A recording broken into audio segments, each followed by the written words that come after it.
Hey everybody, thanks for listening to the El Toro's podcast, exclusively now on Anchor.fm. If you haven't heard about Anchor, it's the easiest way to make a podcast. Here, let me explain. It's free. There's creation tools that allow you to record and edit your podcast right from your phone or computer. Anchor will distribute your podcast for you so it can be heard on things like Spotify, Apple Podcasts, and many more. You can also make money from your podcast, which is always a plus, with no minimum listenership. And it's everything you need to make a podcast right at your fingertips and in one place. I can't believe it took me this long to switch over to Anchor.fm, but I couldn't be happier now.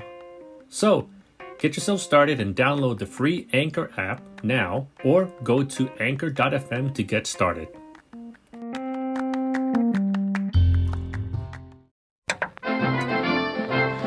Professional wrestling from the Northeast and Mid-Atlantic region, Capital Wrestling.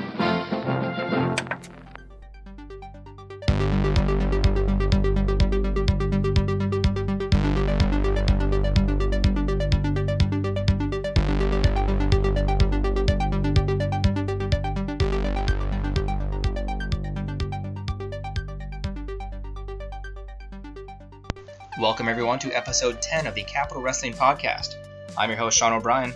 You can find us here every Wednesday afternoon at soundcloud.com/eltorspodcast. And you can also purchase tickets right now for the next show coming up from Capital Wrestling, June 3rd at brownpapertickets.com to search Capital Wrestling. Also keep up with everything at capitalwrestling.weebly.com and on Twitter at Capital Wrestling without the G. And you can follow me at Sean Neutron. And now that card I mentioned where you can purchase tickets to, pretty stacked card so far that's been announced via Twitter, Facebook, and on social media. The rematch of John Kerman versus Jeff Cannonball. You've got the Concrete Rose, Sonny Kiss versus Ken Dixon. He's going to bring his history of violence. You've got the champion of the 1%, Logan Easton LaRoe, facing the Ripper, Jason Carliff. Luxury Muscles Incorporated will be in action with their tag team titles. And Bo Crockett will be facing the Rogue, Anthony Gangone. The Pain Train Preston Quinn will be in the main event versus the Colossal Mike Law. So there's a lot to look forward to on that card coming up on June 3rd from Jersey City at Cathedral Hall. But also tonight we're going to start off though with our guest. He is very esteemed in the wrestling industry. He's been traveled quite the path. You might know him from such promotions as 0-1 in Japan, in Ring of Honor, CZW, PWF, World 1, ECW, NWA New Jersey, NWA Mid-Atlantic, Phoenix Pro, and now he is the Capital Wrestling Senior Official, and he hails from Philadelphia, Pennsylvania. Mike Kehner. How's it going, Mike? I'm good. How are you tonight, Sean? Oh, I'm doing great, man. Thanks for spending the time with us tonight. Yeah. What you been up to lately? Just the usual, working. Hustling as much as I can to, wrestling all over the place, and making sure that Capital Wrestling fans have a great show coming up on June 3rd in Jersey City. Yeah, I mean, you're not one to stay still as evidenced. Where are the places you've been working lately? MCW down in Maryland, Joplin, Maryland, is their home base. I've been the refereeing there for the last 4 or 5 years now. It's been a great experience. Also, my home promotion pretty much is ECWA, which is we run out of Woodbury Heights, New Jersey, and then I got that coming up on May 20th, and then other companies like World 1 in Eastern New Jersey, and Fundraiser, also a company that runs up in Northern Jersey. A lot of New Jersey shows coming up, and then, of course, the Capital City show on Capital Wrestling show on June 3rd up there in Jersey City. Where'd you find your passion for the business? I was always a fan. I went to shows when I was very young, the early, mid-'80s, at the Philadelphia Spectrum, the Philadelphia Convention Center, where the NWA and WWF at the time ran. And I loved it. I fell in love instantly with it. Never knew, really was a completely different business back then, of course. And so trying to break in would have been a lot tougher. I never even knew half, but going to those shows in the early days really, really had me fall in love with it, watching the pay-per-views when they started, the late 80s, really helped me fall in love with it. And then I was able to go to a company called ECW. My first show, I think, was Ultra Class 2, I believe like 92, 93 in that general time frame, and met some people that had a school and, from there, just met some other people that got me into it. The guy who trained me, who was legendary WWE enhancement talent, as we call them, Iron Mike Sharp, and that's where I was able to get my training and get my start in the business. When did you decide you want to become a referee? Well, I never thought, I was never much of an athlete, so I figured, refereeing was the way to go, and so, I was always fans of, like the Tommy Youngs of the world, and Joey Barella, and the Hebners, and guys like that. Mike Kehner is one of my favorites, good guy there. So, I never saw myself getting the crap kicked out of me on a regular basis, so it seemed like refereeing was the logical way to go, and so for the last 24 years, that's what I've been doing. And when you began, is it kind of as trial by fire, or is there like a school for referees? Well, like I said, I went to Iron Mike Sharp had a school in Bricktown, New Jersey, and me and a couple friends of mine, they were actually under the names Maverick and Norm the Barfly, we would take the trip over there. They would train the new wrestlers, and I would kind of hang out and get the gist of the knowledge from the guys that were there already. And my experience mainly came with here, put the shirt on, and the way it would work is he would have like school shows, I know a lot of companies are doing them now, a little bit more formal, but he would have school shows, 10, 20 people, whatever, in the storefront school that he had. And I would ref the matches, doing what I saw on TV, and Mike would give me pointers, he would tell me, how some of the refs that he had worked with in his time in the business, would do things, and the positionings in the ring, how to avoid the hard camera, how to move around and such. As I grew and learned with him, I got all the basics out of that, and as my career progressed, I had definitely a lot of influences as we went on. Mm-hmm. And those influences that you mentioned, Mike Kehner, Earl Hebner. What were you looking for when you were watching them? Was it like the placement and just their technique? Yes, absolutely. And the technique, like Tommy Young's positioning and how he would, no matter where the covers took place or whatever, he would get in position, even if it required him to slide under the bottom rope to make the count from the floor and things of that nature. The lost art of selling but not overselling, certain moves, big impacts, and things of that nature would always help. And I would watch stuff like that and learn. And then when I finally, as my career progressed, and I know we're jumping ahead, but I can't say enough about when my time in ECW, how much I learned from John Finnegan and Jim Molyneux, who were the referees there at the time. I mean, they, even though I had been in the business probably for 8 years at that point, I realized I really didn't know a lot until I was under the tutelage of those gentlemen, and I learned so much from them. And if I think from then on in, I pretty much solidified myself as my ref style and what I do. And what do you pride yourself on most? I think the best compliment I get, and one thing that always makes me happy, is when I get the back and I go up to the boys, and thank them for the match and what have you, and their response is generally, "We didn't even know you were out there." Mm-hmm. But frees I think are best. It's good to sell certain moves and add a little bit to the match, but I think the best referees are sight unseen. We're the unsung heroes, because without us, you can't really have a wrestling match. But by the same token, we can't take away from the match. It's kind of like, as I always teach my students and people, there's a middle ground you have to find where you're adding to the match, but you're not bringing attention onto yourself unless it's absolutely necessary as part of the storyline that the story that you're trying to tell. Yeah, exactly. I've seen you at MCW. I've seen you now at Capitol.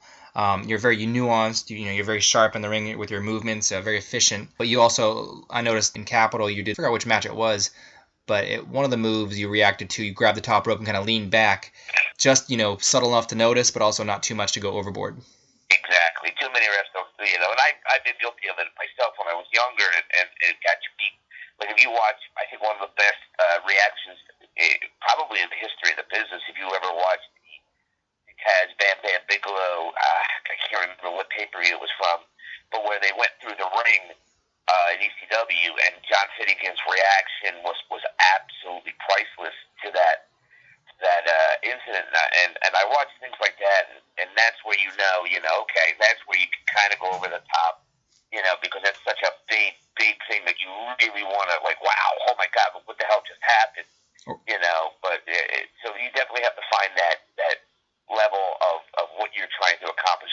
think that cost the fans. Or like when Big Show and Brock Lesnar or Strowman, those when the rings collapsed. Exactly. I mean, that one ref took a hell of a bump that I still was pretty impressed by. I mean, I'm assuming he knew where to stand when it was going to happen, but it came off very well. Absolutely. Now, you mentioned your students. Where do you teach? I teach at the ECWA Academy in Laurel Springs, New Jersey. We just opened up, so I've been training. Before that, I was running school at the CCW Academy on Thursday nights. I have about a dozen students or so that I'm training, to help try to, get their start in the wrestling business. It's rewarding. It's something I've enjoyed. In the past, I've trained a lot of younger talent. Nick Burke, who's a pretty big legend in the independent scene in Pennsylvania, New Jersey, Delaware. Does the Mickey Benz character also, where he's like a lounge lizard type character. And then I also had a hand in training Trent Afton, who everybody, most people in the tri-state area have heard of. A fantastic young wrestler coming up who unfortunately had some demons that got the better of him at one point in his life. But I had a hand in training Trent and Nick and Billy Reel, just a lot of different kids that came out of the South Philly area that went on to do a lot of great things in the area. So as I got older, people would send me other people, that I helped train and do things in the wrestling business, because people don't realize that as a referee, you have to know how to wrestle to a certain extent. You have to be able to take the falls and take care of yourself so you don't get hurt. So I was able to translate that to be able to teach some of the younger kids coming up how to wrestle, how to perform in our industry. It's one thing to be in shape, for wrestling and conditioned for that. But what kind of conditioning do you need to be in for refereeing? You definitely need to have some cardio, mainly cardio. You never want to be too big. I always encourage referees, some younger referees that are coming up. You don't want to be you want to be in shape. Obviously, you want to be fit. You want to be, you want to be able to move around the ring. Even if, as you get older, like I have, you want to be in cardio shape. That's your best thing to do is cardio, especially when you're trying to keep up with the Leo Rushes of the world. Oh, yeah. Who I refereed his match with Brian Cage a couple months back, and it was back and forth and up and down. And when I've worked in the past for like Dragon Gate USA and Evolve and Ring of Honor and companies like that, where you're doing matches with 9 million false finishes and up and down, and you're doing 3 or 4 matches a night like that. It takes a toll. It's a wear and tear on the cardio and a wear and tear on the knees. So, you really have to be in cardio shape. But you don't want to be too big. You don't want to be overly muscular. You don't want to, because then you take away from the wrestlers. You want them to be the focus for the crowd and what the crowd wants to see. You don't want a referee who looks like a big muscular guy, because then it just takes away from, especially if he's in it with some of the smaller talent in the world. Yeah, exactly. And, that definitely, there's one thing in wrestling conditioning, but also, people think referees don't have to be in shape, but, they're sadly mistaken. Mm-hmm. No, absolutely. You definitely have to. If you don't have the cardio and you're, like I said, you're refereeing for some of the junior heavyweights, you forget it. They will blow you up just as fast as they would blow some of the guys that they're working with it, because just to get out of the way and like I said earlier, that's such a key to being a ref, is stay out of the way. Stay in a corner. Be able to move and anticipate where they're going to be and what they've got coming up. Because if you can't keep out of their way, then you could just as easily make a good match bad as a good referee can make a good match great with the counts and with the kickouts and things of that nature. Yeah, and wrestlers, they commonly, and athletes in general, look at film afterwards to make sure, and see how they're doing. How often do you look at film after matches? Not much. If it's a good match, I'll watch it. But, I've been doing it for so long, occasionally, if it was an exceptional match or something that really stood out for me, I might go back and watch it. Or if I see it online, I might go back and watch highlights of it. I'll watch some of my older stuff, to bring back memories. If I see, like, a match from ECW or a pay-per-view, like the or something big, I might, go back and bruise it, and I kind of, beat myself up from, when I watch some of the older stuff, because, I was, you watch some of the stuff and you realize, you really didn't know what you were doing, 10, 15 years ago as opposed to now. Mm-hmm. You realize how much you've learned and how much you develop over the years. But as for current stuff, and occasionally if I see it pop up online, I might, or I watch some of the old ECW stuff on the network. Beyond that, not too much. And how important is it for young referees starting out to go to different areas? You've been to China, Japan, all of the U.S. How important is that? Very, very important. You want to get your name out there. You want to perform for as many places as you can. Just like with wrestlers, that's the key to to growing and getting better. Work as much as you can, as many times as you can.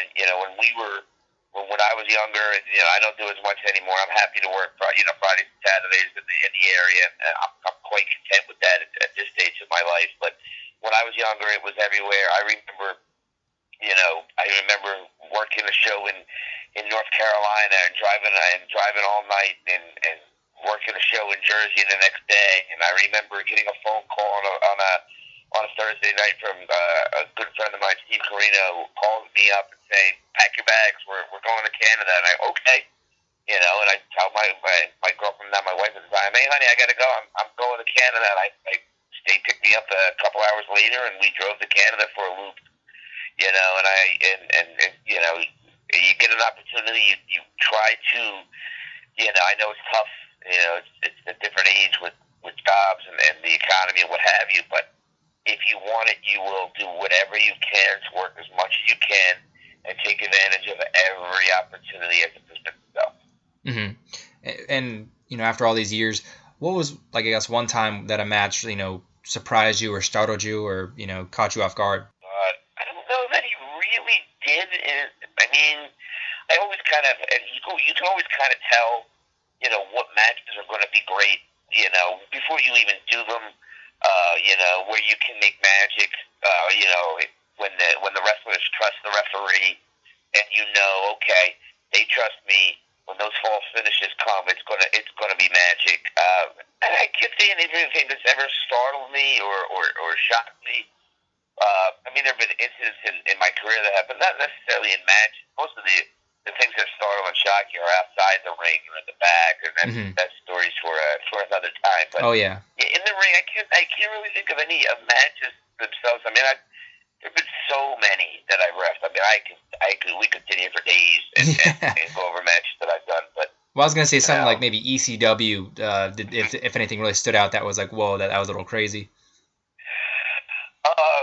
God, as I said, Steve Carino is a guy who I've always considered to be a friend. I've known him for a long time, and Steve and I were there for the 2 years that we were there at the end, and I watched my friend bleed, pretty much every night. I remember one night, I think we were in St. Louis, and I watched him almost bleed out. We were really nervous. We were going to have to, take him to get a blood transfusion. It was so bad. Oh wow.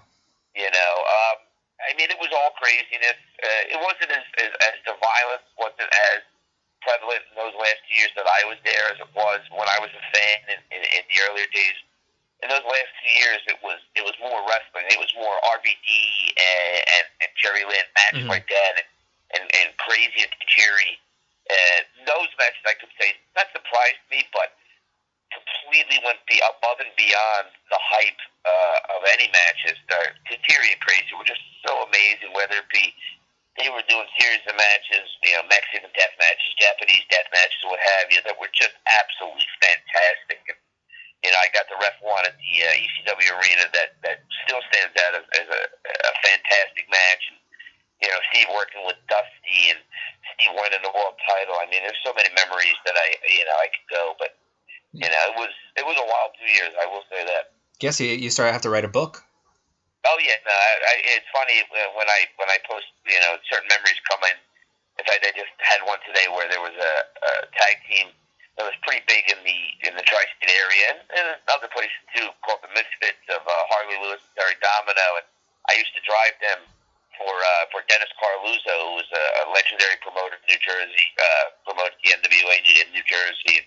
You know, the Eddie Gilbert Memorial shows and things like that. And I used to drive Harley and Domino around, and as I said, somebody posted a picture yesterday, I said, these guys, I could write a chapter in the book of my career just on us and those three alone. You know, the Harley, Domino, and Lupus Kent Porter, who was in ECW as Raven's Flock. Mm-hmm. You know, they're a chapter in and of themselves. You know, trips that we took all over Jersey, and we even took a trip out to Michigan for an East Coast invasion angle for a company out there. So, but so many different stories you could tell. You know, I've always wanted to sit down actually to do interviews like this, but a long form interview like this, because to try to remember it all would be difficult. But when you get talking and like you bring stuff up and other people bring stuff up, it really helps bring it back. Yeah, and we'll definitely. I mean, there'll definitely be a second time for this to have you come on and talk about even more. Definitely. But I guess we'll switch gears now to specifically Capital Wrestling. What was your introduction like to that, and how did you become a part of Capital? I've known Marcus for a long time, and he's a good guy, good head to the business, and he contacted me not only because of my skills as a ref, but he knows as well as I do, of course, at my age, I'm 44 now, I'll be 45 in a couple months, but when you reach a certain point in your life, you want to start to step away from the ring a little bit, and move on into a different aspect of the business. So I contacted him, and as he was about to contact me, it was funny the way it happened. When I had heard about the project, and he told me he had actually had plans for me. He wanted to contact me, and he wanted to bring me in not only the ref, but to bring me in as the de facto head of the company to almost like an enforcer / matchmaker / commissioner type role. To put my name and my experience, into helping run the company and projecting that kind of authority figure. See how we can make things happen. And what kind of impact do you look to have, in that role? Well, I'd like to, as we did on the first show, I actually, it played really well in the storylines. I'm a big fan of tag team wrestling. I love tag team wrestling. I love to keep that going. A couple tag teams that I know that I really want to bring into Capital. I've already discussed it with Marcus, and I'm hoping to do that. There are other ones out there. That I know, like the Ugly Ducks and the Classics and the Extreme Rednecks and, Money in the Miles and I could go on and on. There's so many fantastic independent tag teams that are out there that I would love to bring in the Capitol, that if they haven't already been there, just to show that different, aspect of the game and really be like a backbone for the company.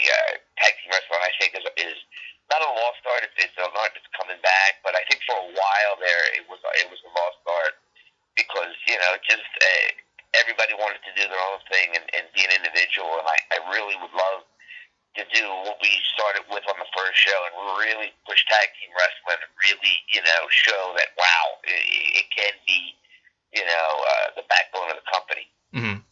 Yeah, and what moment from the show stood out to you the most? It was a fantastic show all around, but Herman and Cannonball, just that deliberate low blow to end that match really stood out because it was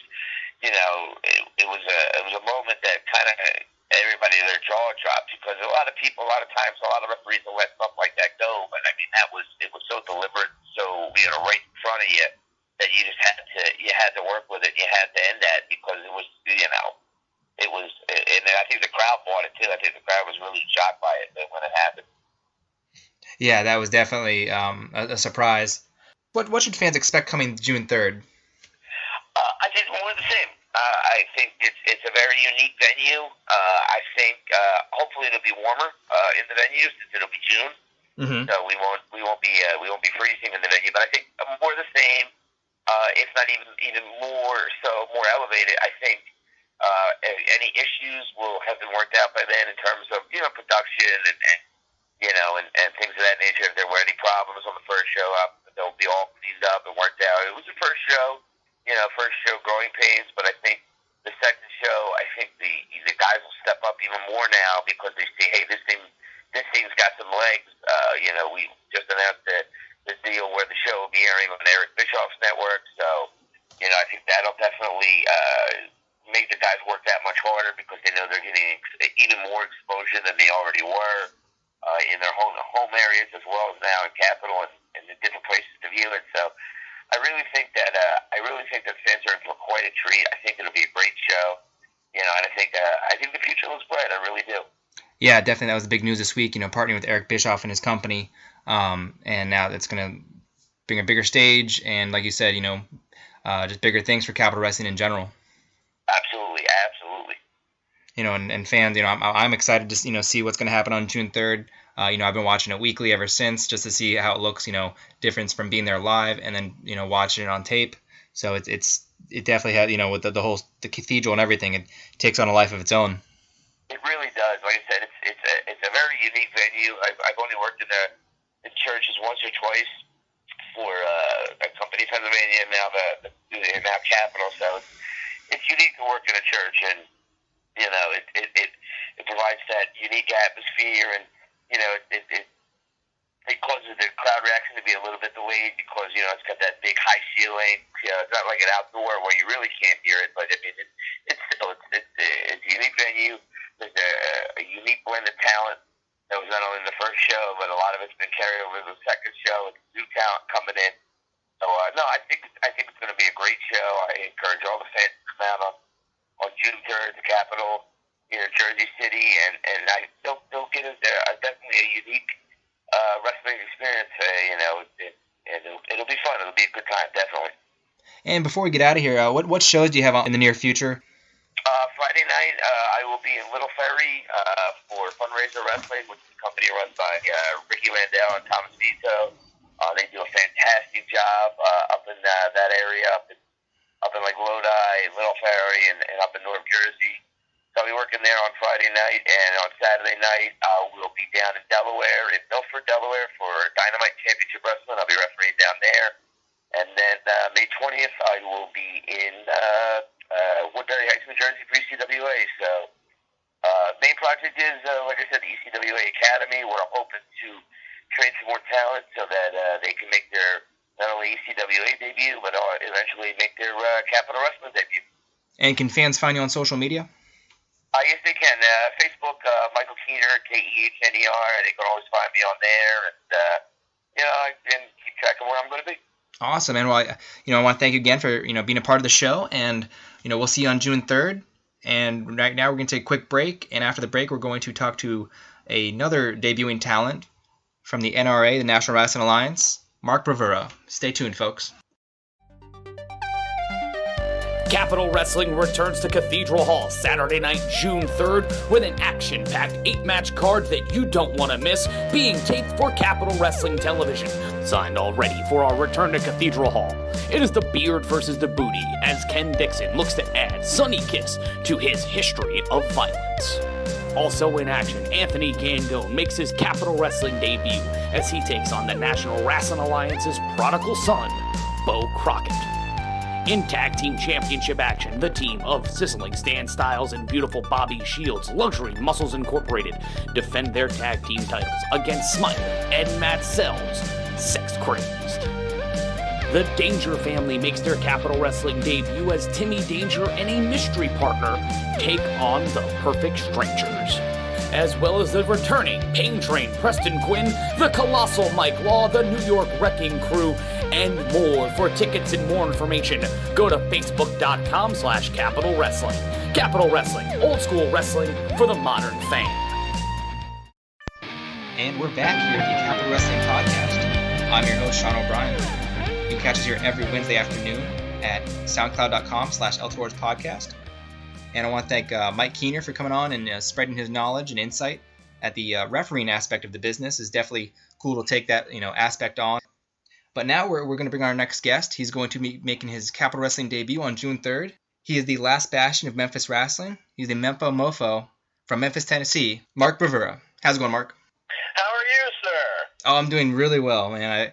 We've been trying to set up this interview for a few weeks, but I'm really excited to finally have you on.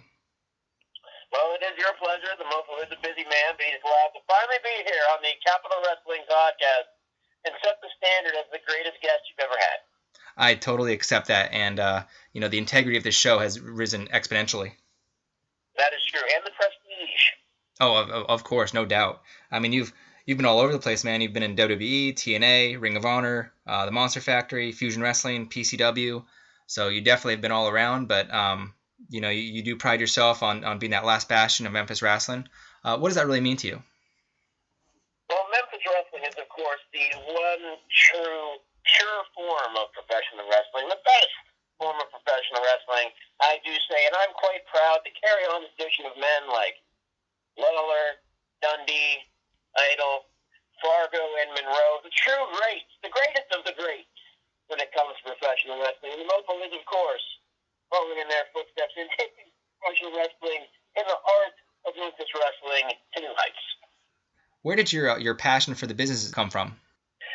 Well, literally, one of my first memories in life is being a very, very, very, very, very tiny child and going to visit my grandparents. Both of my parents are from Pittsburgh, Pennsylvania, and we would travel up there to visit their parents, and they were huge wrestling fans. My mom is an Italian immigrant, so her dad came over from Italy when he was 40 years old and came to Pittsburgh, and of course the biggest star in all of sports at the time he came to America.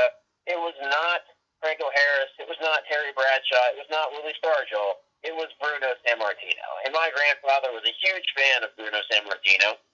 And my dad, he grew up, and his cousin was Bruno Sammartino's best friend. So my dad's dad was also a very big fan of Bruno in professional wrestling. Mm-hmm. So we would go to visit, and we were at my mom's dad's house, and my mom's dad didn't speak a whole lot of English, and my dad only spoke English. They didn't have a lot to talk about.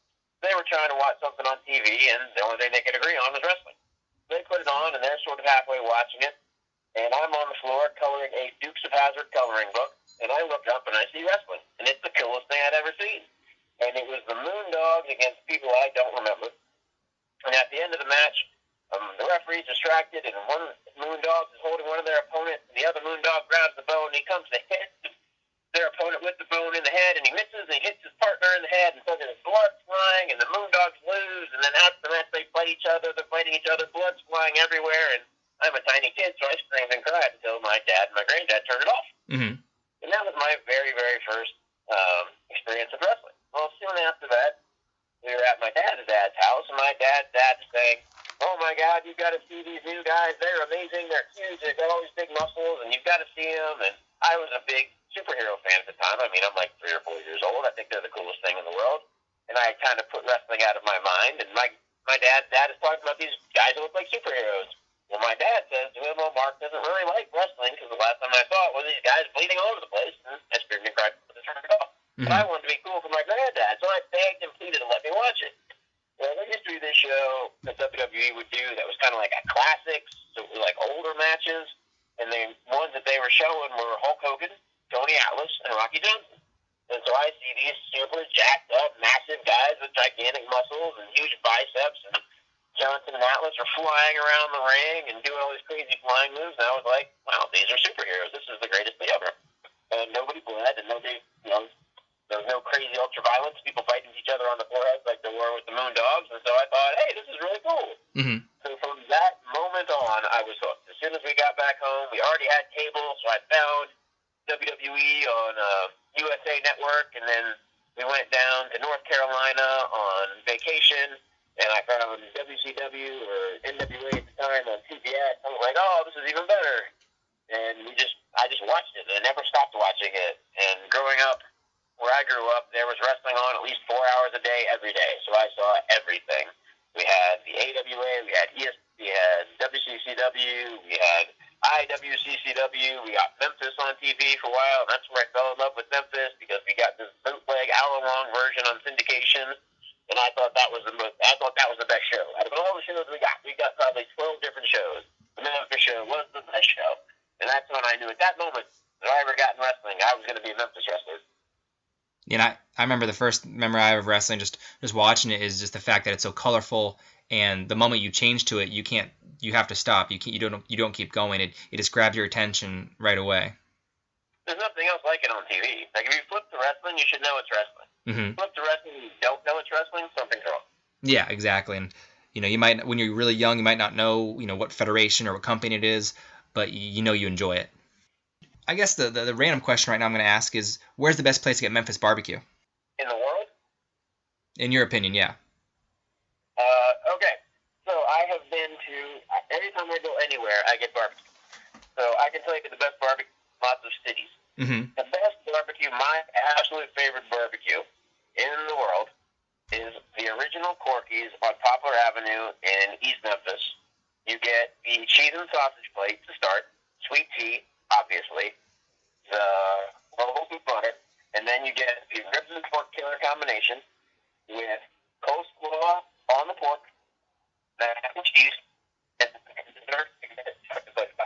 So if you want the best barbecue experience you could possibly have, that's what you do. You get the ribs dry. You don't get your ribs wet. If you get wet ribs, something's wrong with you. Ribs should be dry. If they're smoked correctly, the bark and the moisture coming out of it, there'll be more than enough flavor. And if you put barbecue sauce on it, you're going to fight. Right? I'm just telling you. I gave you the perfect order. Don't screw it up. Don't mess it up. This is what you get. All right? If for some reason you can't get to original Corky's, not one of these sequel Corky's, original Corky's, then you're going to go to Central Barbecue. Slightly different. There you're also going to get the ribs and pork. That's number 2. Third, Germantown Commissary. All right? There you're going to make sure you get the deviled eggs as the appetizer. So they're tremendous. Fourth, Cozy Corner. The only thing you get at Cozy Corner is the pulled pork sandwich. It's amazing. And then fifth is Neon Leagues. They used to have a TV show. Uh-huh. You're also going to get the ribs and pork there. Now, if you're outside of Memphis, the 2 best barbecue places you're going to find. Number 1, Bat Nat in Oakland. It's in a really bad neighborhood. It's a tiny little place, but it's amazing. They give you so much food. It took me 3 sittings to eat it all. Wow. After that, Cheetos in Phillipsburg, Pennsylvania. I know it's crazy. It's in a gas station. It's amazing. Ribs from a gas station in middle of nowhere, Pennsylvania. That is impressive. I was shocked. Yeah, We were driving to my wife's hometown, and I'm like, is that a barbecue place in a gas station? My wife said, yeah, we never stopped there. So all the years that she'd been driving her entire life, she never stopped there. I'm like, well, we got to try. So we stopped in. I got a pulled pork sandwich. It was amazing. I got the ribs, also incredible, in a gas station in middle of nowhere, Pennsylvania. I think we could do a whole podcast just on food, actually. Oh, easily. I am a giant foodie. That's why I don't have abs. But that's just my ADD brain going from one subject to another. I try to contain it sometimes, but I just couldn't resist. Why bother? Barbecue's amazing. But yeah, I mean, what would you describe your own personal wrestling style as? I am a Memphis wrestler to the core, my friend. If there is a shortcut, I will take it. If there is a dirty trick, I will pull it. I don't believe in chain wrestling. I believe in chain wrestling, which means I will punch you in the face with a chain. And what kind of flavor do you look to add to that Memphis wrestling style? Well, if you watch Memphis wrestling, of course, the best style of wrestling, and if you watch it over time, you will see that everyone has their own spin. So I took the best from everyone. The best of Bill Dundee, the best of Jerry Lawler, the best of Austin Idol, the best of Tommy Rich, the best of Sputnik Monroe, the best of Jackie Forgo, and I roll all those things into one. So I watched the best style of professional wrestling, and I took the best aspect of the best wrestlers in the best place there's ever been in wrestling, which is, of course, the best sport. Which is why I can honestly say that when it comes down to it, I'm really the best, because I took from all the best. Mm-hmm. It sounds like you've definitely done your homework, and it's paying off. It absolutely pays off, because, Mofo is in demand all across the country, and he's looking forward to coming up there to Capital Wrestling, because they've never seen anybody like the Mofo. Mm-hmm. So we started this National Rasslin Alliance, because wrestling is really the heart of professional wrestling. People want to say professional wrestling, they want to say sports entertainment. Shut up! I hate that. It's awful. Nobody likes that. Everybody likes wrestling. R.A.S. Stella.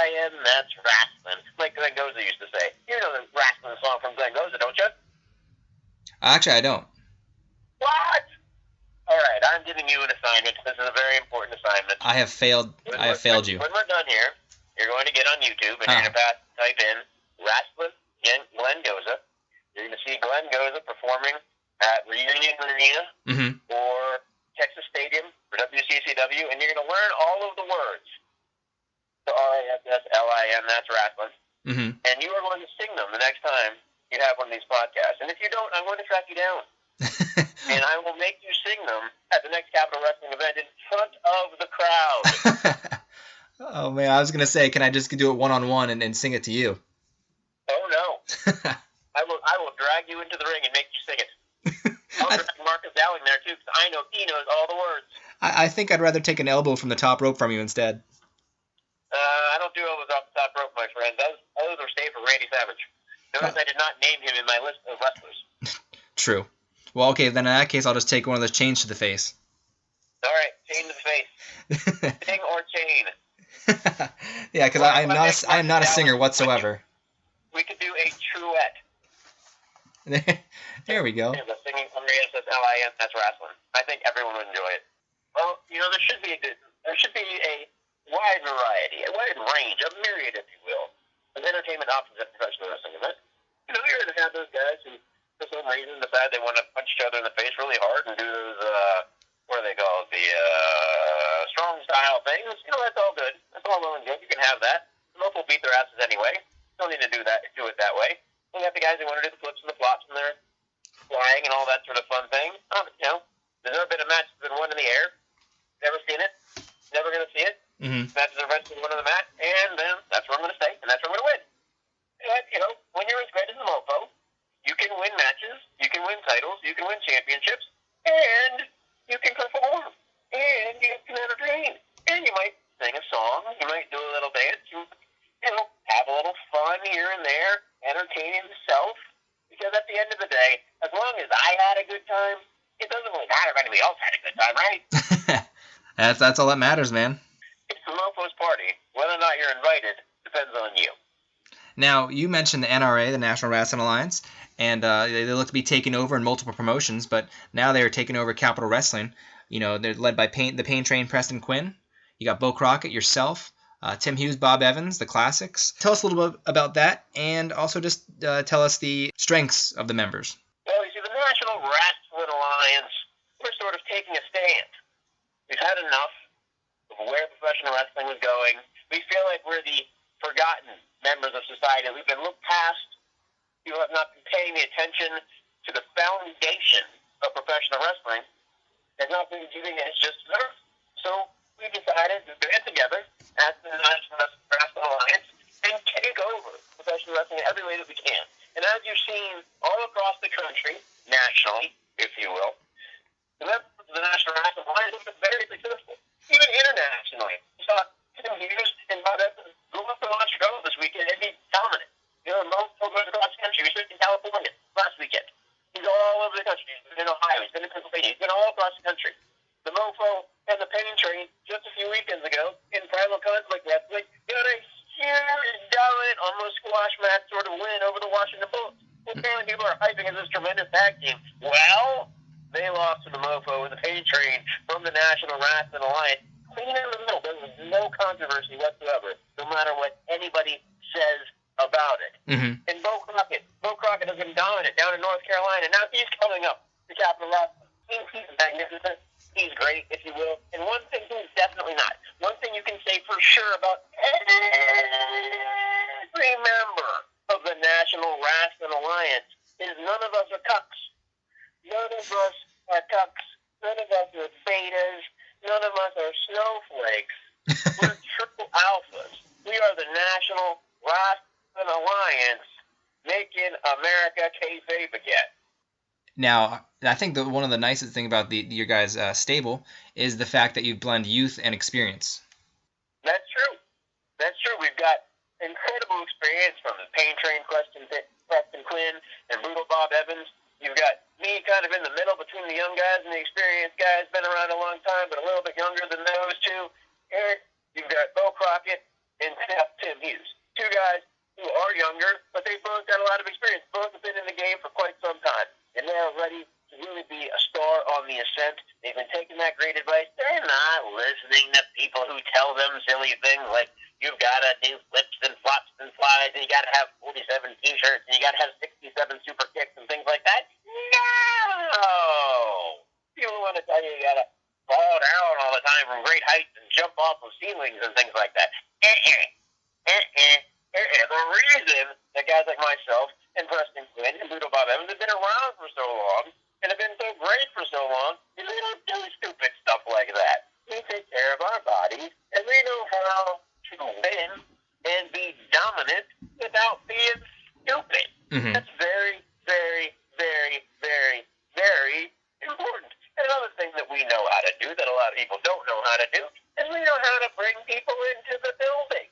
We know how to get people to buy tickets to see us because we're tremendous athletes, we're tremendous professional wrestlers, and we're tremendously entertaining. You know, it was just a few weeks ago in West Newton, Pennsylvania. The scene was beautiful there at the Renegade Wrestling Alliance. The Mempho Mofo has been there for a few years, and let's face it, he's the top guy there.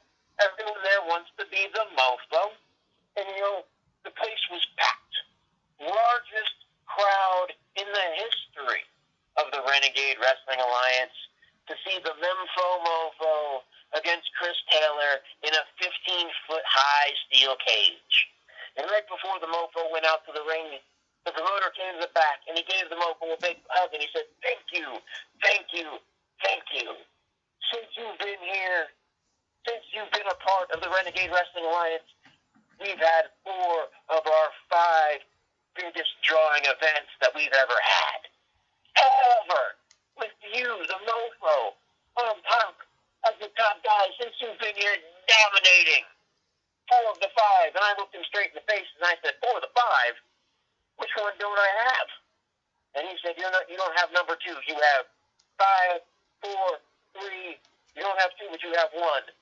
And I looked up the road in the face and I said, sir, who is number 2? And he said, well, he's kind of a big name. He's not as great as you. He's kind of a big name, but not as great as you. Number 2 to you, Mofo, is Matt Hardy. And I said, well, you know what, sir? If I can't have all the top 5, and Matt Hardy has 1, that's okay with the Mofo. Matt Hardy can be number 2 to the Mofo. Now, we've gone over the whole entire National Rasslin Alliance, but also, what are your thoughts on the rest of the Capital Wrestling roster? Well, you know, the Mofo, he is quite impressed with the assemblage of talent that Capital Wrestling has brought together. One of the great things about Capital Wrestling, this is true of many tremendous professional wrestling companies like Fusion Wrestling down in Virginia, is you bring together talent from a far dispersed area. Mm-hmm. You know, you've got guys from New York, and you've got guys from Pennsylvania and New Jersey, and up in Massachusetts, and you're bringing guys from the South, and you're melding together this melting pot of incredible talent, and you're exposing people to not just the guys you're going to see every week, same guys who only want to travel 40 miles and invite their mom and their dad and their cousin and their second cousin and their third cousin and the people who claim they're their cousins to come to the same event. That's not what you're getting at Capital Wrestling. You're getting guys from all across the East, and even some from further away than the East, melding together in one location, and that's an amazing thing. And you know, if the Mofo had to pick a few people that he's impressed with who aren't members of the National Rasslin Alliance, he would look at guys like Logan Easton Maroon. He's quite a young talent. He's got an attitude that the Mofo enjoys. The Mofo enjoys watching him beat people up, and that's a great kind of guy. John Kerman, completely different style from the Mofo. Not the kind of thing the Mofo would do, but John Kerman knows how to beat people up, and the Mofo likes watching that. And another guy that you're going to be surprised by. Mm-hmm. This is not someone that most people would think the Mofo would want to be around or would appreciate, and that's that human rocket LSG. You know, the Mofo looks at him and he sees a guy that if he could just get his head on straight, he could really be something. Mm-hmm. He sees a guy who, if he would just stop being silly, he could be a tremendous competitor. Now, right now, he's got this stupid idea in his head, and he needs to do all this crazy stuff to get noticed. He wants people to cheer for him, buy his T-shirts, buy his comic books, buy his 8x10s, yada, yada, yada, yada, yada. What he doesn't realize is if he just win, that's going to happen everywhere. Anyway, because people like buying stuff from winners. The Mofo sells stuff all the time, and he doesn't do any of that stuff. Everybody buys the Mofo's merch, and the Mofo's merch is awesome, baby. You know, that's what LSG really needs to learn. He needs to learn from a guy like the Mofo. Don't do that crazy stuff unless you absolutely need to. And you'll still be as great as you can possibly be. So if the Mofo were to pick one person that he would like to teach a lesson, if there were one person that the Mofo would love to get his hands on, and maybe it's this, maybe it's me, he would love to get his hands on LSG. Because he thinks he could teach LSG a lot. Thinks he can get LSG head on straight and make sure that he stops listening to the wrong people and starts listening to the right person. And as anybody who knows the Mofo is always right. That's Mark Bravura about that. He'll tell you, he was the first person to say it when I convinced him not to go home because his ex-girlfriend was going to stab him. He knew at that point that the Mofo was always right. And it's always been true ever since. The Mofo is always right. And if LSG learns that, LSG will be a better man for it. Now, was that a cleverly disguised challenge? A challenge? So why would the Mofo make a challenge? Everybody wants to fight the Mofo. You know, the Mofo is the kind of guy who accepts challenges. He doesn't need to put challenges out. You know, I'm just saying. I'm just clarifying. If LSG is interested in having a better, longer, more successful career, then he would say to himself, self? Yes, self. You know what, self? I should try to learn as much as I can from the Mofo. Because the Mofo is awesome. And then he would say, self? Yes, self. You're right, the Mofo is awesome. You should listen to him. Well, you also mentioned merchandise earlier. The NRA, you guys looking to have some T-shirts at some point? Well, you know, there's a rumor going around the offices that there were T-shirts designed by an incredible designer named Richard Fonseca. Now, I can't confirm that rumor, but there is a rumor going around that there are some gorgeous shirts that have been made to the National Rasslin Alliance by an incredible designer, Richard Fonseca. Now, I can't confirm that this is true, but if this were true and those were available, they would be available at the next Capital Wrestling event. But I can't confirm that for sure. It is not confirmed, but there's a potential rumor out there with the National Rasslin Alliance T-shirt that is allegedly gorgeous and beautiful and all the above. So. And that people, you know, if they want to be cool, if they want to look great, if they want to have the best professional wrestling T-shirt they could possibly, the best T-shirt they could possibly have, and they wanted to bring some of their disposable income with them to the next Capital Wrestling event, it might be a good idea, just in case this rumor is true. Yep. Just in case.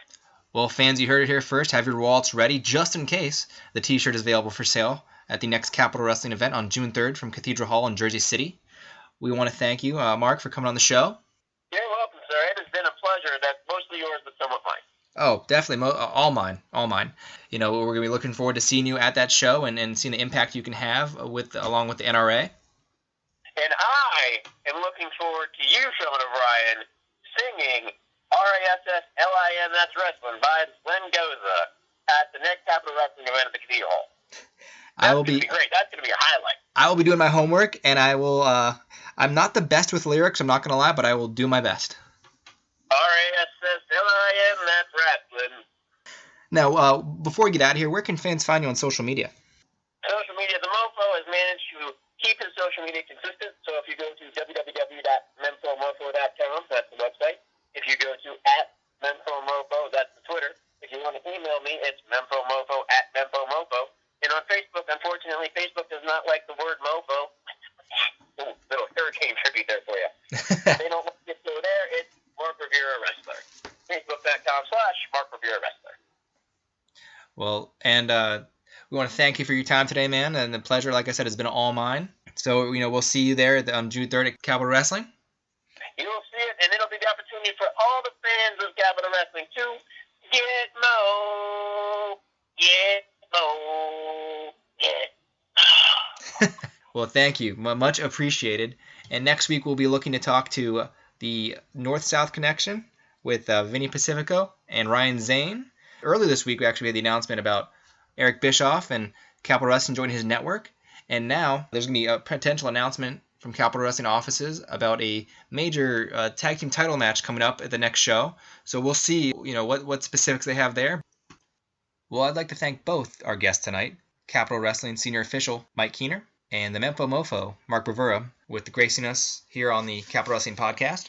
It's great to hear from both of them and get their unique insights on the business and their respective careers.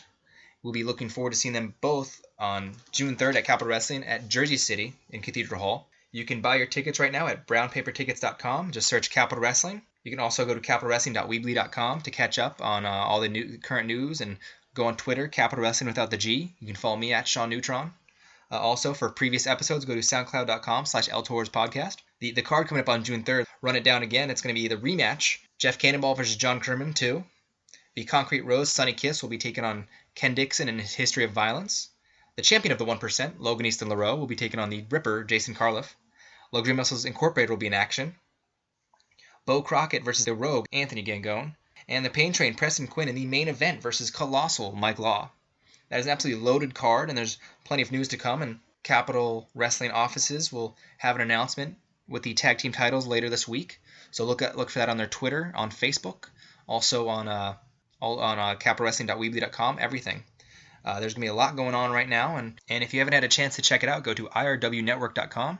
You can also catch Capital Wrestling there. It's courtesy of Eric Bischoff. Thank you for the new partnership with Capital Wrestling. That was huge news for the company this week. I want to thank you for that. And also, we will be back here next Wednesday, 12 o'clock, talking to the North-South Connection, Vinny Pacifico and Ryan Zane. The really good Ryan Zane. Vinny Pacifico will be updating us on his injury. He had a very serious injury, and he's going through rehab currently. So we're going to check up on his progress, and we'll see what really good Ryan Zane has planned for June 3rd Capital Wrestling after his loss last week to Ken Dixon. Look for that next week, and I'll be looking forward to it myself. Thank you for listening, and we'll be catching you SoundCloud.com/LTorsPodcast next week at 12.